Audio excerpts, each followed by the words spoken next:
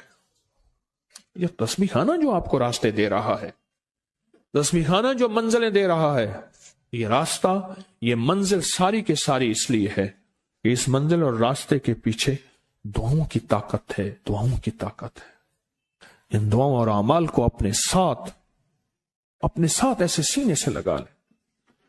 ان دعاؤں اور اعمال کے اندر حیرت انگیز دنیا ہے۔ جب سے تسبیح خانے کے ساتھ نسبت ہے، دعاؤں کی کیا کیا طاقتیں دیکھی، دعاؤں کی کیا کیا تاثیر دیکھی، سنوں گا نہیں، بس صرف دل میں سوچیں، میرے سوالوں کا جواب دل میں دیں۔ دعاؤں کو کیسے آزمایا، خود ہی تو کہتے ہیں فلاں وظیفہ پڑھا یہ ہوگا، فلاں عمل کی، یہ دعائیں تو ہیں، ساری کیا ہیں؟ ساری میری حدیثیں، میرے آقا کا فرمان دعائیں، سارا قرآن دعائیں، ساری تسبیحاں دعائیں، اور سارے دل سے گڑ گڑانے والے لفظ وہ جسی زبان میں بھی ہوں، جس کلام میں بھی ہوں، وہ سب دعائیں ہیں۔ اللہ کو یہ مانگنا پسند ہے۔ اللہ کہتا ہے پھر وہ مصیبتیں جو کھجور کے درختوں سے نیچے آ چکی ہوتی ہیں، میں ان کھجوروں کو بھی، ان درختوں کو بھی، ان مصیبتوں کو بھی ٹال دیتا ہوں، اور وہ مصیبتیں جو تیری آنکھیں نے دیکھ چکی ہیں ان کو بھی ٹال دیتا ہوں، اور وہ بلائیں آفات جو زندگی میں تیرے سامنے ہیں ان کو بھی ٹال دیتا ہوں۔